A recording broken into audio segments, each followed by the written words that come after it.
Reservation के हवाले से बड़ी खबर। सुप्रीम कोर्ट से मुस्लिम तबके को मिली उबूरी राहत।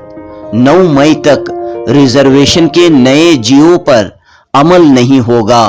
अगली समात तक 4% मुस्लिम रिजर्वेशन बरकरार रहेगा। तालीम व मुलाजिमत में 2B ज़मरे के तहत 4% मुस्लिम रिजर्वेशन बरकरार रहेगा। 9 मई 2023 को अगली समात होगी। कर्नाटक हुकूमत की जानिब से सॉलिसिटर जनरल तुषार मेहता ने अदालत में कहा कि अब तक रिजर्वेशन के नए जियो पर अमल नहीं किया गया है।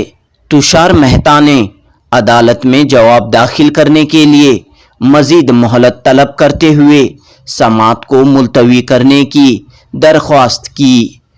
दूसरी तरफ मुस्लिम तबके की जानिब से मामले की पैरवी कर रहे सीनियर एडवोकेट दुष्यंत दुबे ने तुषार मेहता की दरख्वास्त पर एतराज़ जताया। इस बहस व मुबाहिसे के बाद अदालत ने रिजर्वेशन के नए जियो पर अमल न करने की हिदायत देते हुए मामले की अगली समात 9 मई 2023 को मुकर्रर की है। जनूबी न्यूज़ रिपोर्ट।